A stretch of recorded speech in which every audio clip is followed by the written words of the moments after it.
नमस्ते, मैं धर्मवीर पटवर्धन और आप देख रहे हैं खांटी बिहारी और जन प्रहरी मीडिया। पिछले एक हफ्ते से ज्यादा समय से बिहार, जहां तेजस्वी यादव और मनीष कश्यप एपिसोड को लेकर के तमिलनाडु हिंसा को लेकर काफी गर्म था बिहार का तापमान राजनीति के गलियारे का। इसी बीच कल एक बड़ी घटना घट गई जो राष्ट्रीय स्तर पर राजनीति को काफी गर्म कर दिया है। मुद्दा है देश के कांग्रेस के पूर्व राष्ट्रीय अध्यक्ष श्री राहुल गांधी जी की सदस्यता को समाप्त करने की। जैसा कि आप सभी जान रहे हैं कि गुजरात की एक अदालत ने उन्हें 2 साल की सजा सुनाई है मानहानि के केस में, और उसके उपरांत लोकसभा अध्यक्ष के आदेश पर लोकसभा के जनरल सेक्रेटरी ने एक आदेश निकाला है जिसमें राहुल गांधी की सदस्यता को समाप्त कर दी गई है और अगले 6 वर्षों तक चुनाव लड़ने पर रोक लगा दी गई है। हम इस विषय पर तकनीकी पक्ष को समझने के लिए, कानूनी पहलू क्या कहता है, कानून क्या कहते हैं इस मामले में, पटना उच्च न्यायालय के अधिवक्ता हम नवजोत येसु जी से आप बात करेंगे इस विषय पर। हम नवजोत जी, आपको हमारे खांटी बिहारी और जन प्रहरी मीडिया पर आपका स्वागत है।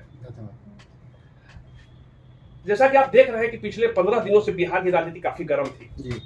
तेजस्वी यादव एपिसोड और मनीष कश्यप का एक तथाकथित विवाद, क्रिएटिव विवाद है नहीं, कुछ विवाद दूसरा है।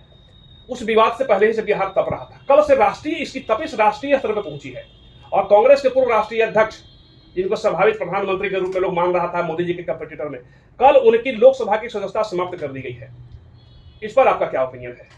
हाँ, एक जजमेंट आया है, सूरत कोर्ट का जजमेंट आया है। हालांकि वो जजमेंट आपका गुजराती में है, इसलिए उसको अभी हम लोग पढ़ नहीं पाए हैं। लेकिन उनका जजमेंट ये है कि 2 साल तक के लिए राहुल गांधी, 2 साल का एक डिफेमेशन केस जो पूर्णेश मोदी द्वारा फाइल किया गया था, उसमें राहुल गांधी ने एक 2019 के लोकसभा चुनाव प्रचार में एक स्टेटमेंट दिया था जिसके तहत राहुल गांधी को 2 साल का सजा सुनाया गया है और अगले 6 साल तक के लिए उनको चुनाव लड़ने के लिए रोका गया है। कानून क्या कहती है इस पर?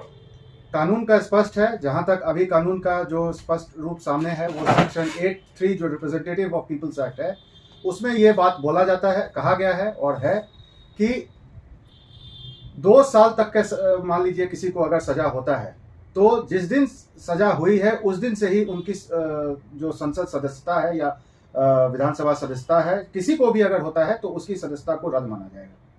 चूंकि ये कोई देश में पहली बार नहीं हुआ है, इसके देश में इसके पहले भी कई बड़े नेताओं की सदस्यता समाप्त की जा चुकी है। जैसे बिहार में लालू प्रसाद जी की, जो बिहार के पूर्व मुख्यमंत्री रह चुके हैं, रेल मंत्री रह चुके हैं राष्ट्रीय स्तर पर, और आज भी एक राष्ट्रीय छत्र कहा जाता है, जातीय मतदान का एक बड़ी उनके पास पकड़ है।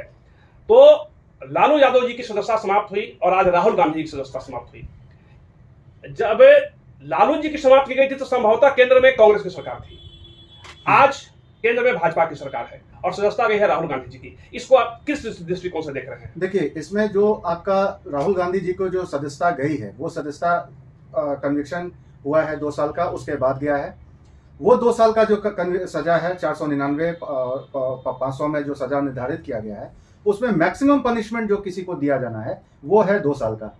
यहाँ पे देखने की बात यह होगी कि राहुल गांधी का स्टेटमेंट का क्या ग्रेविटी है, नेचर ऑफ ऑफेंस क्या है, उसकी ग्रेविटी क्या है, उसका क्लासिफिकेशन क्या है, तब जाके आप किसी को सजा दे सकते हैं, वो भी मैक्सिमम पनिशमेंट। इस केस में राहुल गांधी जी को मैक्सिमम सजा दिया गया है, जो कि मुझे लगता है कि ये कहीं ना कहीं जो उनका स्टेटमेंट दिया गया था वो उतना ग्रेविटी ये स्टेटमेंट नहीं है, उतना ग्रीवियस नहीं है जिसके लिए उनको मैक्सिमम पनिशमेंट अवॉर्ड किया जा सकता है।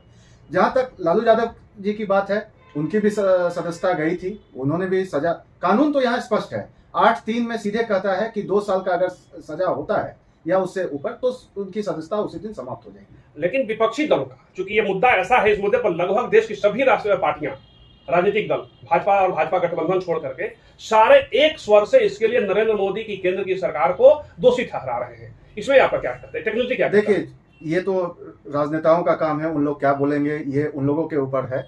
लेकिन कहीं ना कहीं ये बू तो जरूर आ रहा है कि राहुल गांधी को जिस तरह से उन्होंने नरेंद्र मोदी के खिलाफ, उन्होंने सत्ता के खिलाफ आज आवाज उठाई, जो कि उसमें नीरव मोदी, ललित मोदी, सारे लोगों का नाम उन्होंने लिया था और सब अडानी जी का नाम लिया था और बोल रहे थे कि सिर्फ एक इंक्वायरी उन्होंने मांग रहे थे। वो 7 मार्च का वो जो उनका भाषण था लोकसभा में, उसके बाद ये सत्य है कि उनको बोलने नहीं दिया गया राहुल गांधी जी को लोकसभा में, और उसके बाद ये ऑल ऑफ अ सडन ये केस को लाया गया जो पूर्णेश मोदी खुद ही as a complainant Gujarat high court में जाके और अपने ही पिटीशन को वो स्टे मांग रहे हैं। और ऑल ऑफ अ सडन इस केस को खोल के और इनका सजा दिया गया, ये एक कहीं ना कहीं राजनीतिक षड्यंत्र तो नजर आती है। ये आगे का न्यायालय इसको देखेगा। नवजोत जी, चूंकि ये केस जो है कांग्रेस ने संपूर्ण विपक्ष को हतोत्साहित करने के लिए काफी है। मामला तो बहुत गंभीर है, मामला बहुत गंभीर है और इसमें सभी राजनीतिक दलों को एक साथ एकमत होकर बैठ के आगे की रणनीति तय करनी चाहिए और आगे करना चाहिए। कानून अपना काम कर रहा है, कानून अपना काम कर रहा है। इस जो ये घटना घटी है, सुनते हैं इसमें 2-3 विकल्प थे कि अगर जो अभियुक्त है बने हैं, मतलब जिनको सजा मिली है, राहुल गांधी जी, अगर उसमें जो केस करने वाला था बंदा कंप्लेन से जाकर माफी मांग लेते तो उस परिस्थिति में केस समाप्त हो सकती थी, सजा बच सकती थी, या अन्य क्या क्या विकल्प थे, इस पर कैसे बचा जा सकता था, इसकी संभावनाएं तो आप बता सकते हैं कि किन परिस्थितियों से बचा जा। कानूनी प्रक्रिया में तो वहां के जो उनके वकील रहे होंगे जी, वो वहां पे एग्जामिनेशन, क्रॉस एग्जामिनेशन, कन्विक्शन से पहले उन्होंने सारा चीज किया होगा।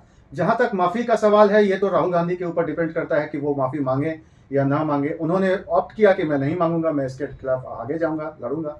अब ये उनकी आउटलुक है, लेकिन जहां तक कानून का सवाल है, वो तो मुझे लगता है कि कोर्ट ने जरूर सारे बिंदुओं को, पहलू को देखने के बाद ऑर्डर पास किया होगा। लेकिन कानूनी है, प्रक्रिया है, कोर्ट आगे ऊपर जाएगा। ऑर्डर कोर्ट ने पास किया, फिर इसमें केंद्र की सरकार, भाजपा की सरकार और अमित शाह या मोदी कैसे दोषी हो सकते हैं?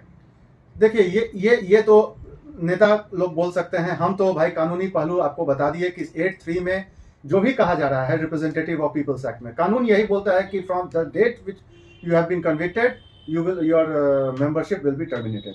तो वही सेक्रेटरी जनरल साहब ने, लोकसभा के सेक्रेटरी जनरल साहब ने वो नोटिफिकेशन निकाला है 24 तारीख का, जिसके तहत राहुल गांधी की सदस्यता समाप्त हुई है।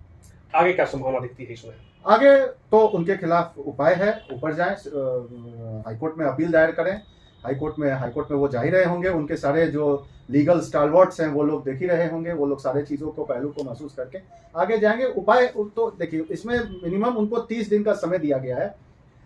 थोड़ी प्रक्रिया में भी हमको लगता है कि हड़बड़ाहट है, इतना जल्दी वेट कर लेना चाहिए था, क्योंकि 2 साल की ही सजा है और अब अपील कोर्ट करने का प्रावधान है। यहाँ पे बोला जाता है appeal in continuation of trial. तो जब appeal in continuation of trial, appeal एक ट्रायल का ही पार्ट है, तो जब राहुल गांधी जी को एक तरफ अपील करने का ये दिया गया, तो 30 दिन में मेरे हिसाब से कुछ बिगड़ नहीं जाता। 30 दिन तक वेट कर लेते, उसके बाद ऊपरी अदालत का जो भी फैसला आता उसका सम्मान लोग, सारे लोग करते। आपने जो बताया कि वो क्या पीपुल्स एक्ट जो है, उसमें स्पष्ट उल्लेख है कि सजा के दिन से ही उनकी सदस्यता रद्द मानी जाएगी, उसमें रद्द हो जाएगी। उसमें रिप्रेजेंटेटिव ऑफ पीपुल्स एक्ट में तो यही है कि जिस दिन से सजा हुई है उस दिन से उनकी सदस्यता। तो फिर उस हिसाब से तो सही हुआ। फिर उस हिसाब से तो ये देखा जाए तो ठीक है, लेकिन अब एक तरफ यही तो इसमें फ्लॉ है, 8(3) में जो फ्लॉ है, जो आज आप देखेंगे कि सुप्रीम कोर्ट में ये कुछ लोगों ने चैलेंज किया है, सेक्शन 8(3) को वहां पे चुनौती दिया है। एक तरफ जो ultra vires to the constitution के लिए उन्होंने वहां पे चुनौती दिया है, एक तरफ तो वो लोग बोलते हैं कि माने जिस दिन से हुआ है उसी दिन से खत्म हो जाएगा, और दूसरे तरफ आपका जो भी कानूनी प्रक्रिया है वो भी सामने है, CRPC है, IPC है, उस हिसाब से चलेगा। जब आप अपील में ही सुप्रीम कोर्ट के बहुत सारे जजमेंट्स हैं जिसमें बोलता है appeal in continuation of trial. तो मेरा ख्याल है कि आपको संविधान से ऊपर कुछ नहीं है। हमारा जो भी भारत का संविधान है उसके तहत ही सारे कानून को बनते हैं। कानून में फ्लॉ होते हैं कहीं कहीं, वो सुप्रीम कोर्ट देखेगा उसको। नवजोत जी, कांग्रेस के पास वकीलों की, बड़े बड़े वकीलों की, माने 5 सितारा वकील कहे या 7 सितारा वकील कहे, कपिल सिब्बल, मनु सिंघवी और भी बहुत सारे नेता हैं, पी चिदम्बरम साहब हैं, इतने बड़े बड़े वकीलों की इतनी लंबी सूची होने के बावजूद कांग्रेस के पूर्व अध्यक्ष, भावी प्रधानमंत्री राहुल गांधी जी का केस एक साधारण वकील के जिम्मे छोड़ दिया गया, मजबूती से नहीं लड़ा गया। इसके पीछे कोई राजनीतिक दल के अंदर की कोई साजिश तो नहीं है? देखिए, वकील वकील होता है, सारे आदमी वही किताब और कानून पढ़ के आए हैं। कोर्ट अपना काम करेगा और जो उतने बड़े बड़े स्टालवर्ट्स हैं वो लोग भी अपना लगे ही होंगे, देख ही रहे होंगे। सारे चीजों के साथ कुछ दिनों में हम लोग के सामने जरूर आएगा। मेरी शुभकामना होगी कि राहुल गांधी जी आए। विपक्ष का मजबूत होना सत्ता की सबलता के लिए या कहे सत्ता की मजबूती के लिए एक जरूरी तत्व होता है। कमजोर विपक्ष किसी भी लोकतंत्र के लिए खतरा है। तो हम दुआ करेंगे, चाहेंगे कि राहुल गांधी नहीं, जितने भी विपक्ष के मजबूत लीडर हैं उनकी बादशाहत कायम रहे, ताकि सत्ता पे एक अंकुश बना रहे। हमारे साथ बात कर रहे थे नवजोत इसू जी, पटना हाईकोर्ट के अधिवक्ता हैं, काफी विद्वान अधिवक्ता हैं। हमने इनसे बात किया है। और बाकी आप निर्णय करके बताएंगे। अपने वकील का पक्ष सुन लिया है, हमारी बातें अपने विश्लेषण के दौरान रखेंगे अगले वीडियो में। तब तक के लिए धन्यवाद। लेकिन हाँ, उसके पहले मैं बता दूं कि अगर आपने अभी तक खांटी बिहारी और जनप्रहरी मीडिया को सब्सक्राइब नहीं किया है तो सब्सक्राइब कर ले, अपने मित्रों और रिश्तेदारों के बीच भी इसको शेयर कर दे। धन्यवाद।